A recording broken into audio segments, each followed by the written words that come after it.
नमस्कार, one India Hindi में आपका स्वागत है।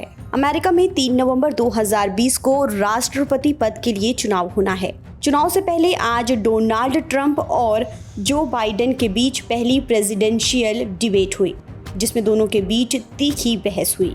अमेरिकी चुनाव की पहली प्रेसिडेंशियल डिबेट में जो बाइडेन ने डोनाल्ड ट्रंप पर आरोप लगाया और कहा कि अमेरिकी राष्ट्रपति अपनी ड्यूटी में फेल हुए हैं। कोरोना वायरस को लेकर भी बाइडेन ने ट्रंप पर निशाना साधा और कहा कि कोरोना वायरस महामारी से लड़ने में ट्रंप प्रशासन पूरी तरह से फेल हुई है। बाइडेन के आरोपों का जवाब देते हुए डोनाल्ड ट्रंप ने कहा कि कोरोना वायरस चीन की वजह से आया। ये महामारी चीन की गलती है। अगर चीन सबको सही तरीके से सब कुछ बता देता तो कोरोना फैलता ही नहीं। ट्रंप ने कहा कि अगर बाइडेन सरकार में होते तो 2 लाख नहीं बल्कि 10 लाख से ज़्यादा कोरोना से मर जाते। बहस के दौरान ट्रंप ने कहा कि हमारी कोशिश है कि जल्द से जल्द कोरोना की वैक्सीन बनाई जाए। The country would have been left wide open. Millions of people would have died, not 200,000, and one person is too much. It's China's fault. It should have never happened. They stopped it from going in, but it was China's fault. Many of your Democrat governors said, President Trump did a phenomenal job. We worked with the governor. Oh, really? Go take a look. The governors said I did a phenomenal job. Most of them said that. In fact, people that would not be necessarily on my side said that. President Trump did a phenomenal job. We did. We got the gowns. We got the masks. We made the ventilators. You wouldn't have made ventilators. And now we're weeks away from a vaccine.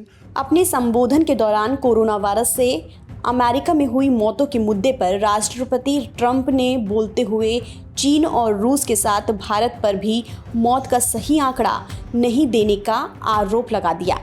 वहीं Trump ने America में lockdown लगाने और लाखों लोगों की मौत पर अपनी नीतियों का बचाव करते हुए कहा कि अगर वो वक्त पर लॉकडाउन नहीं लगाते तो इससे भी ज़्यादा लोगों की मौत होती।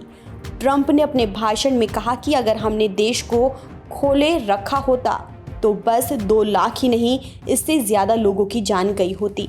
इसके अलावा डोनाल्ड ट्रंप ने आरोप लगाया कि जो बाइडेन के बेटे हंटर को रूस और चीन से बड़ी धनराशि मिली है। उन्होंने कहा कि ये विश्वास करना मुश्किल है जब आप इस तरह की चीज़ देखते हैं। उन्हें चीन से, रूस से काफ़ी पैसे मिले हैं, जहां मॉस्को के मेयर की पत्नी ने उन्हें $35 लाख दिए हैं और कोई भी व्यक्ति इस पर सवाल खड़ा नहीं कर रहा है। China ate your lunch, Joe, and no wonder your son goes in and he takes out billions of dollars, to manage. He makes millions of dollars. And also, while we're at it, why is it, just out of curiosity, the mayor of Moscow's wife gave your son $3.5 million.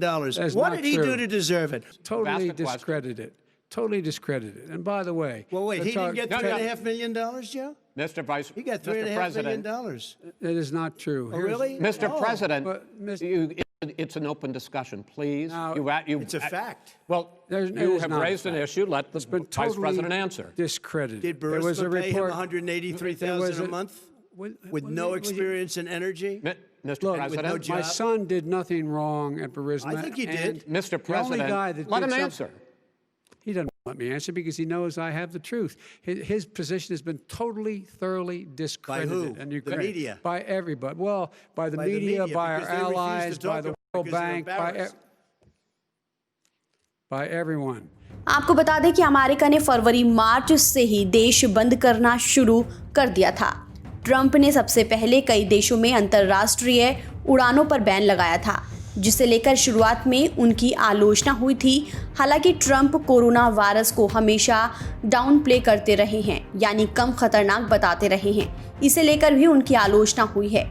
फिलहाल America corona virus के सबसे ज़्यादा मामले में पूरी दुनिया में number 1 पर है। यहाँ अब तक संक्रमण के 71,48,009 मामले सामने आ चुके हैं। वहीं 2,05,069 लोगों की मौत हो चुकी है। यहाँ फिलहाल कुल एक्टिव केस 41,48,332 हैं। वहीं 27,94,608 लोग वायरस से ठीक हो चुके हैं।